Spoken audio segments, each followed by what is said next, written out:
Bienvenue à Sœur Hugwen's Adoration, un canal sacré où l'adoration rencontre la révélation et où chaque prière vous rapproche du cœur de Dieu.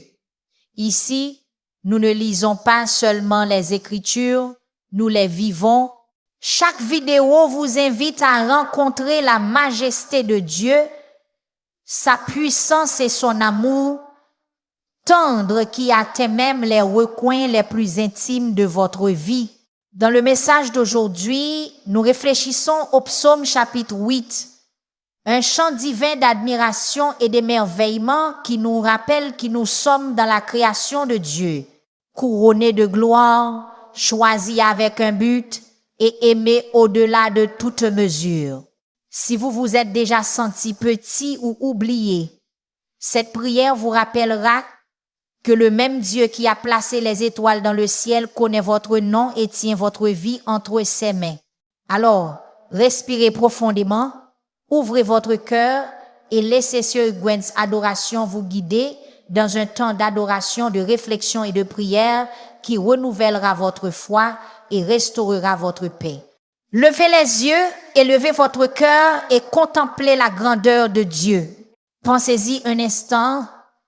Vous êtes-vous déjà senti comme un petit point dans ce grand monde et vous êtes-vous demandé si Dieu vous remarquait vraiment quand vous pensez à l'immensité du monde ou à la grandeur de Dieu? Vous demandez-vous si Dieu se soucie vraiment de chacun de nous individuellement?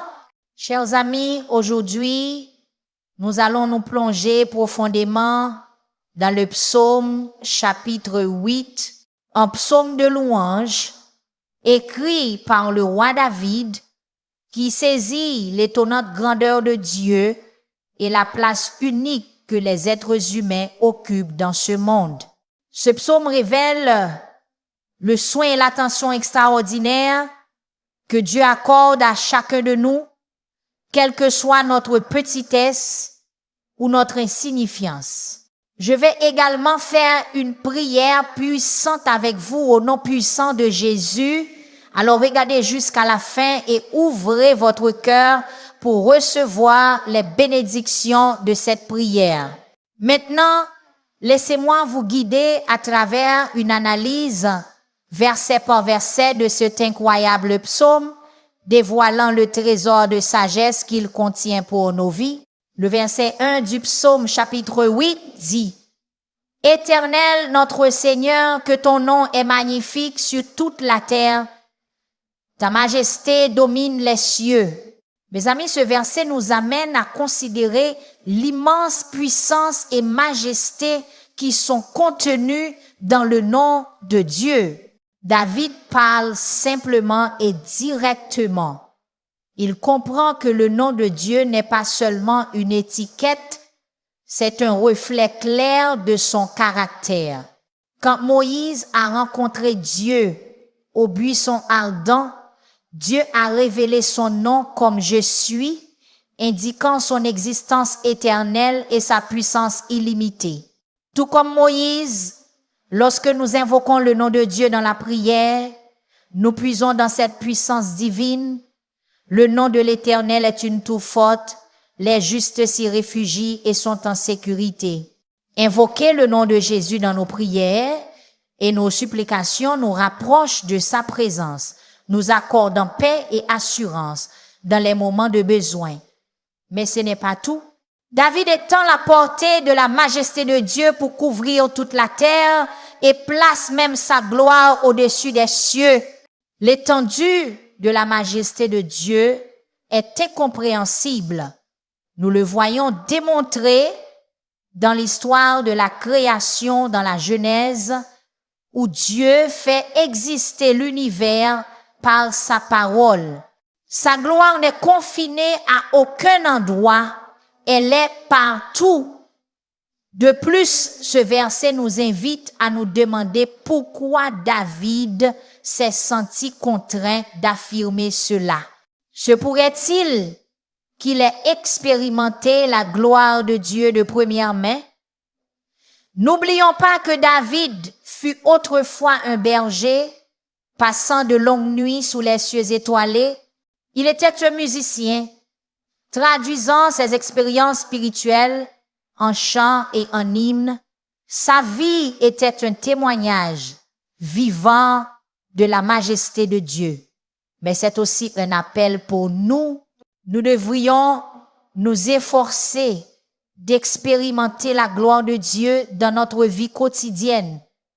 Que nous soyons à la maison, au travail ou dans nos communautés, où que nous soyons, nous devons vivre notre vie comme des témoignages de la grandeur de Dieu. Pour ceux d'entre nous qui se sentent déconnectés de Dieu, que ce verset serve de réveil. Le même Dieu dont l'excellence remplit la terre veut remplir votre vie de sa gloire. Prenez un moment pour y penser. La majesté de Dieu peut transformer l'ordinaire en extraordinaire. Le verset 1 sert de catalyseur à la louange. Amis, quand avez-vous arrêté pour la dernière fois de louer Dieu pour son nom excellent, non seulement dans un cadre ecclésiastique, mais dans vos activités quotidiennes? Avez-vous déjà considéré que vous n'avez pas besoin d'un lieu spécial pour louer Dieu? Il vous entend que vous soyez à la maison, en voiture ou n'importe où ailleurs. Personnellement, chaque matin, au moment où j'ouvre les yeux, et parfois même avant de les ouvrir, je commence ma journée en remerciant et en louant Dieu. Alors mes amis, je vous exhorte à faire de même. Embrassons cet esprit de louange. Que vous soyez dans votre chambre ou votre cuisine, levez les mains, ouvrez la bouche et laissez échapper des louanges sincères comme Alléluia. Merci Jésus. Ou Seigneur, je te loue et je te donne toute la gloire. Pensez-y comme à un exercice quotidien pour votre âme. Que cela nous rappelle que la majesté de Dieu doit inspirer une louange continue et ininterrompue du plus profond de nos cœurs. Maintenant que nous avons exploré la majesté du nom de Dieu qui couvre la terre et s'étend au-delà des cieux, examinons le verset 2 qui nous dit comment la gloire de Dieu se manifeste même à travers les paroles innocentes des enfants. Le verset 2 nous dit par la bouche des enfants et de ceux qui sont à la mamelle, tu as fondé une force à cause de tes adversaires pour réduire au silence l'ennemi et le vengeur. Comme il est étonnant que le Dieu de toute la création puisse utiliser la simplicité et l'innocence des enfants pour manifester sa gloire. Réfléchissons-y un instant. C'est souvent dans la simplicité des paroles d'un enfant que nous trouvons une profonde sagesse. Souvenez-vous de l'histoire de Samuel, le jeune garçon qui entendit l'appel de Dieu au milieu de la nuit. Il n'était qu'un enfant, pourtant Dieu lui confia un message qui allait changer le cours de l'histoire d'Israël. De même, Jésus a reconnu l'importance de la foi d'enfant. Dans Matthieu chapitre 19, il a dit « Laissez les petits enfants venir à moi et ne les en empêchez pas, car le royaume des cieux est pour ceux qui leur ressemblent. » C'est cette foi simple et sans prétention que Dieu valorise. La foi qui croit sans voir, qui fait confiance sans douter. Mais pourquoi Dieu choisit-il d'utiliser la bouche des tout-petits pour réduire l'ennemi au silence? Eh bien, il y a quelque chose d'intrinsèquement puissant dans l'innocence triomphante de la ruse et du mal. Cela démontre que la sagesse de Dieu dépasse de loin l'entendement humain. Cela est magnifiquement illustré dans l'histoire de David et Goliath. Un jeune David, armé seulement d'une fronde et de pierres, vainc Goliath, un guerrier redoutable. Aux yeux du monde, c'était un exploit impossible. Pourtant, avec Dieu, l'impossible devient possible. Ce verset nous rappelle aussi que la force de Dieu se manifeste pleinement dans notre faiblesse. Tout comme un enfant est vulnérable et dépendant, nos faiblesses sont des occasions de manifester la force de Dieu. Pensez à l'apôtre Paul, qui malgré son écharpe dans la chair, fut puissamment utilisé par Dieu. De plus, ne négligeons pas la signification de la phrase « Tu as fondé une force ». Dieu a intentionnellement désigné la force pour qu'elle vienne de sources inattendues afin d'accomplir ses desseins divins. Le Créateur de l'univers a choisi d'œuvrer à travers les faibles pour faire honte aux forts, à travers les fous pour faire honte aux sages. La première lettre aux Corinthiens, chapitre 1, verset 27 à 29 nous dit: Mais Dieu a choisi les choses folles du monde pour faire honte aux sages. Dieu a choisi les choses faibles du monde pour faire honte aux fortes. Et Dieu a choisi les choses viles du monde et celles qui sont méprisées et celles qui ne sont pas pour anéantir, celles qui sont afin que nulle chair ne se glorifie devant lui. Enfin, nous devons considérer les implications de cette vérité dans nos propres vies. Nous cherchons souvent la force dans notre sagesse, nos ressources ou nos relations. Pourtant, Dieu nous invite à trouver la force dans la vulnérabilité, l'humilité et la foi d'enfant. Dans quel domaine devez-vous adopter une foi et une simplicité d'enfant? Réfléchissez-y, mes amis, alors que nous avançons.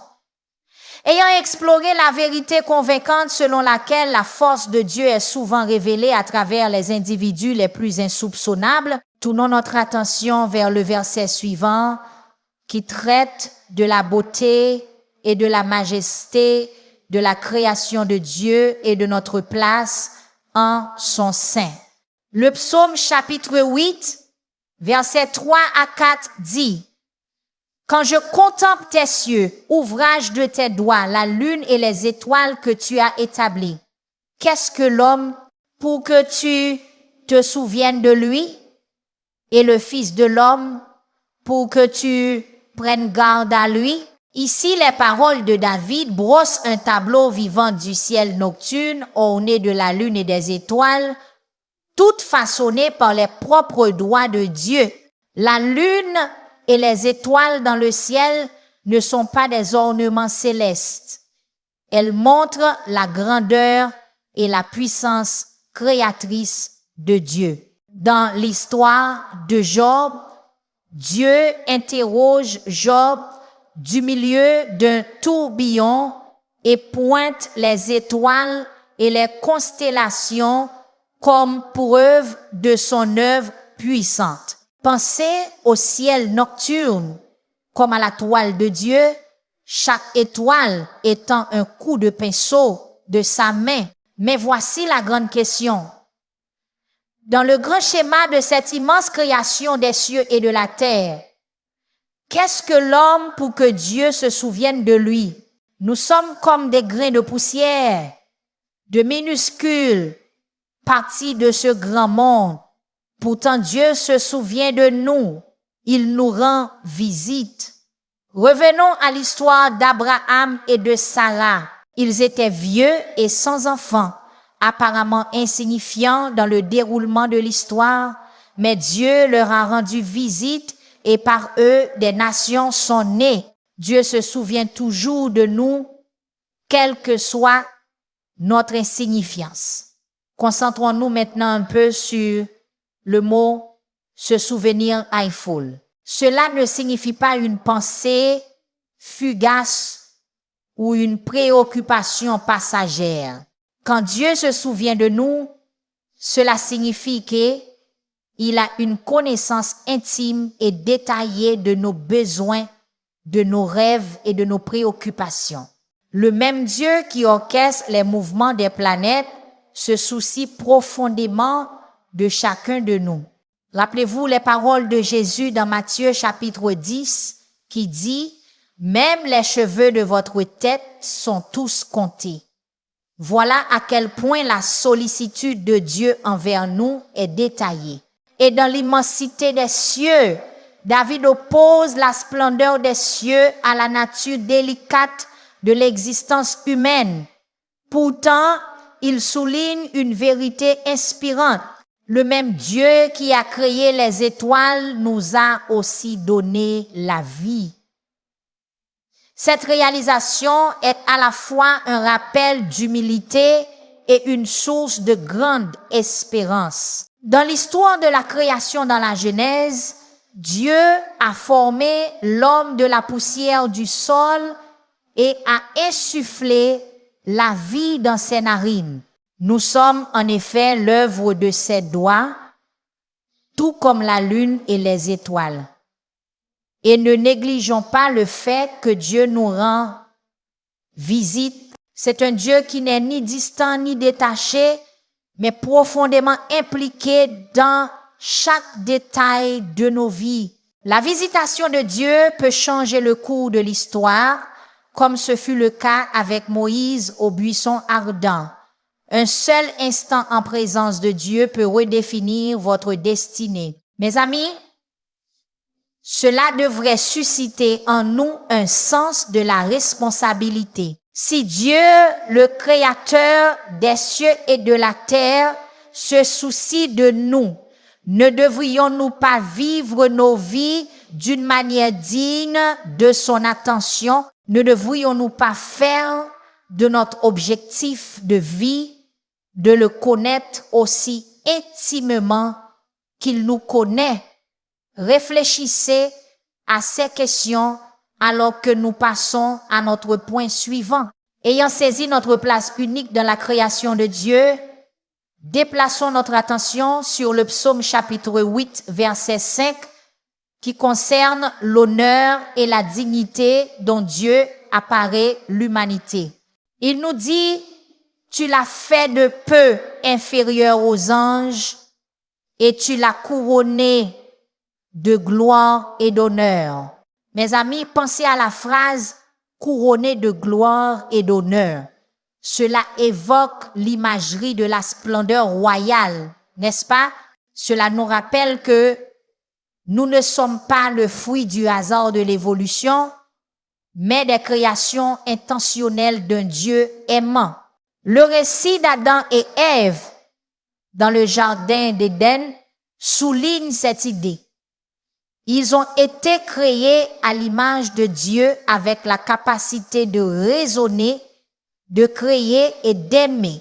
Mais il y a plus à cette couronne de gloire et d'honneur. Ce n'est pas seulement un symbole, mais une responsabilité. Prenez par exemple l'histoire de la reine Esther. Née simple jeune fille juive, elle fut couronnée reine et reconnaissant sa position unique, elle prit sur elle de sauver son peuple de la destruction. Sa vie illustre ce que signifie être couronné de gloire et d'honneur. La phrase qui dit « de peu inférieur aux anges » est tout aussi convaincante. Dans la hiérarchie ou l'ordre spirituel, nous ne sommes qu'un pas en dessous des êtres célestes qui servent Dieu jour et nuit. Cependant, contrairement aux anges, nous avons le don du libre arbitre. Cela était évident dans le jardin d'Éden où Adam et Ève avaient la liberté de choisir, même si ce choix menait au péché et à la séparation de Dieu. Ce positionnement, juste en dessous des anges, nous donne un rôle unique dans le royaume spirituel.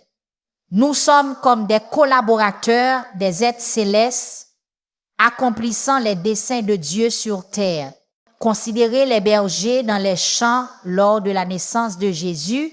Les anges ont annoncé la naissance du Sauveur, mais les bergers avaient la responsabilité de répandre cette bonne nouvelle. Le ciel et la terre ont collaboré pour annoncer l'arrivée du roi. De plus, cette couronne n'est pas un don ponctuel. C'est une vie d'opportunité de glorifier Dieu. Pensez aux apôtres, de simples hommes qui furent revêtus de puissance par le Saint-Esprit le jour de la Pentecôte. C'étaient des gens ordinaires qui ont accepté leur couronnement divin et ont bouleversé le monde avec leur ministère. Chacun de nous a ce même potentiel. Chacun de nous a été béni avec des dons, des talents et des opportunités uniques qui attendent d'être activés pour la gloire de Dieu. Il est maintenant crucial de se souvenir que ces couronnes ne sont pas destinées à être thésaurisées, mais à être déposées aux pieds de Jésus, le roi des rois. Dans le livre de l'Apocalypse, les 24 anciens déposent leurs couronnes devant le trône de Dieu, reconnaissant que tout don excellent et tout don parfait vient de lui. Portons cette conscience dans notre vie quotidienne au début de chaque nouvelle journée. Vivons notre journée comme ceux qui ont été couronnés de gloire et d'honneur, reconnaissant le poids de la couronne et celui qui nous l'a donné. Après avoir exploré la gloire et l'honneur que Dieu nous a accordés, explorons la domination qu'il nous a donnée sur sa création dans les versets 6 à 7 du psaume chapitre 8. Il nous dit, « Tu l'as fait dominer sur les œuvres de tes mains. Tu as tout mis sous ses pieds, les brebis comme les bœufs et même les bêtes des champs. » Dans ce verset du psaume, David parle de domination non pas comme d'un droit, mais comme d'une responsabilité divine. Lorsque Dieu a créé Adam et Ève, il leur a donné la domination sur la terre, leur confiant la charge d'en prendre soin de manière responsable. Cela est évident dans le récit de la Genèse où Adam reçoit la tâche de nommer les animaux, ce qui signifie sa responsabilité et sa domination sur eux. Cependant, la domination ne signifie pas la domination au sens d'exploitation. Nous ne sommes pas appelés à exploiter la nature, mais à la gérer sagement. L'histoire de Noé est un exemple éclairant. Dieu lui confia la tâche de préserver toutes sortes d'animaux pendant le déluge. C'était une immense responsabilité et Noé l'accomplit avec une foi inébranlable et diligence. De plus, cette domination s'étend à toutes choses. Considérez cela un instant.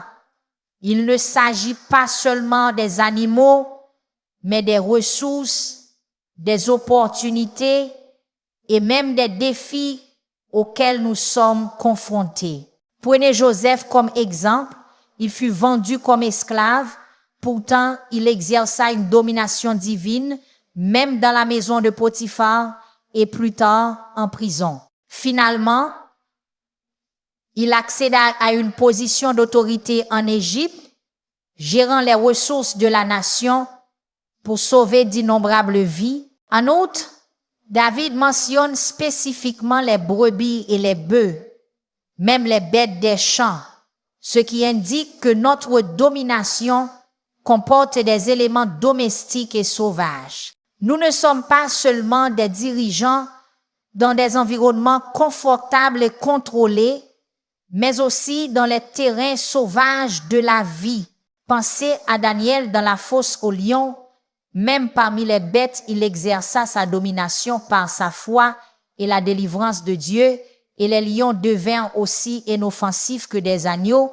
Cela implique également que la domination nous est confiée sur divers aspects de notre vie, nos familles, nos emplois et nos communautés. Chacun de nous reçoit une zone d'influence, aussi grande ou petite soit-elle, où nous pouvons exercer une domination divine. L'histoire de Ruth est un bel exemple. Veuve moabite, elle a choisi d'exercer sa domination sur ses circonstances en suivant Naomi jusqu'à Bethléem et par sa fidèle gérance de sa vie, elle est devenue une ancêtre de Jésus-Christ. Enfin, comprenons que la domination n'est pas un moyen de nous élever, mais une plateforme pour élever le nom de Dieu. Le but ultime est de rendre la gloire au Créateur dans tout ce que nous faisons. Que ce soit en dirigeant une entreprise ou en gérant un foyer, la question fondamentale devrait être comment puis-je glorifier Dieu en cela? Maintenant, après avoir examiné notre domination donnée par Dieu, passons au dernier verset où nous bouclons la boucle en reconnaissant la majesté du nom de Dieu. Le psaume chapitre 8 verset 9 dit « Éternel notre Seigneur, que ton nom est magnifique sur toute la terre. » Nous voici de retour à notre point de départ, mais avec une perspective nouvelle sur la majesté de Dieu. Après avoir parcouru le vaste paysage de la création, de la signification humaine, de l'honneur divin et de la domination accordée, David revient à la louange du nom excellent de Dieu. Cela agit comme une profonde affirmation à la conclusion d'une déclaration profonde, une fin appropriée à une révélation de vérité divine. Ce retour répété à l'excellence du nom de Dieu est un rappel pour nous de faire de nos vies une offrande continue de louange.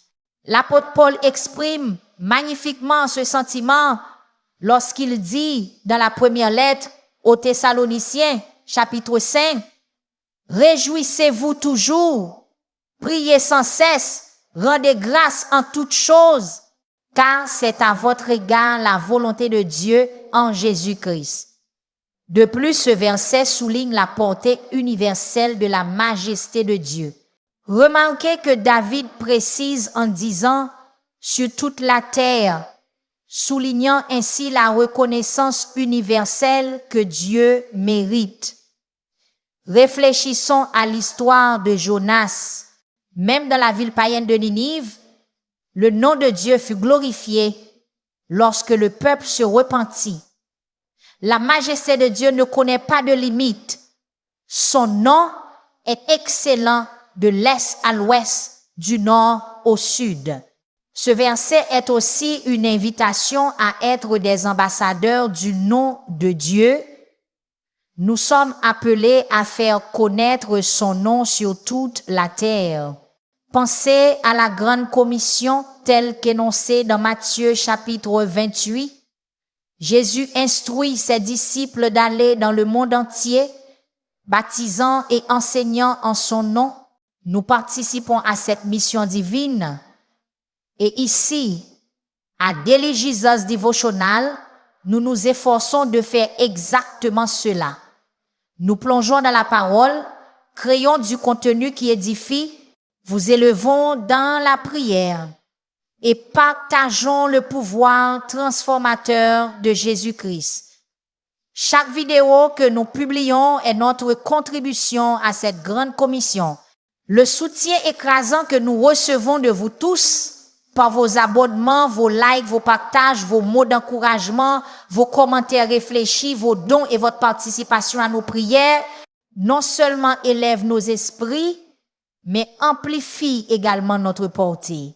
Chaque interaction, chaque prière et chaque vidéo partagée rapproche quelqu'un de Dieu. Ensemble, avec votre soutien inestimable, nous rendons l'Évangile accessible à d'innombrables âmes à travers le monde. Merci pour tout ce que vous faites. Et rappelez-vous que vous êtes bénis pour être une bénédiction. Maintenant, considérons cela comme un appel à aligner chaque aspect de nos vies, nos pensées, nos paroles et nos actions sur la majesté du nom de Dieu. Au début de chaque nouvelle journée, demandons-nous, comment puis-je rendre le nom de Dieu excellent aujourd'hui? Ce n'est pas seulement un appel à l'adoration, mais un style de vie de révérence, un écho continu du sentiment de David que ton nom est magnifique. Mes amis, j'espère qu'au début de chaque nouvelle journée, vous serez remplis de sentiments de crainte et d'émerveillement devant la majesté du nom de Dieu. Rappelez-vous que vous et moi sommes une partie significative de cette création de Dieu. Nous sommes couronnés de gloire et d'honneur, investis de domination et surtout bénéficiaires de l'attention divine de Dieu. Maintenant, à tous ceux qui m'entendent, allons vers le Seigneur en prière. Je veux que vous fassiez cette prière avec moi afin que vous puissiez recevoir toutes les bénédictions de cette prière. Prions notre Dieu bienveillant et aimant. Père céleste, la majesté de ton nom remplit la terre et les cieux. Ô Seigneur, que ton nom est magnifique. Ta gloire est au-delà de tout ce que mon esprit humain peut concevoir. Tu es l'alpha et l'oméga, le premier, le dernier, le commencement et la fin. Je loue ton saint nom, ô roi des rois et seigneur des seigneurs. Seigneur, pardonne-moi, s'il te plaît, les fois où j'ai manqué à ta gloire. Pardonne-moi mes offenses et je pardonne aussi à ceux qui m'ont offensé. Je déclare au nom de Jésus que je marcherai dans ta gloire et ton honneur. Je déclare que je suis fait d'une manière redoutable et merveilleuse. Je réclame un accroissement de sagesse, un accroissement de faveur et une abondance de tes bénédictions sur ma vie. Père Dieu, je demande ta guidance et ta direction divine dans chaque domaine de ma vie. Guéris-moi, ô Seigneur, et délivre-moi de toute affection physique, émotionnelle ou spirituelle qui pourrait chercher à m'attaquer. Père, ta parole dit que tu m'as donné la domination sur les œuvres de tes mains. Au nom de Jésus, je prends autorité sur chaque défi, chaque montagne et chaque vallée de ma vie. Je repousse la maladie, le manque, l'inquiétude et la confusion. Je déclare la victoire sur mes circonstances. Seigneur, protège-moi, garde-moi en sécurité de toute forme de mal. Père, je te présente mes proches et je prie qu'ils fassent l'expérience de ta grâce et de ton amour. Qu'ils se rapprochent de toi et vivent selon ta volonté parfaite.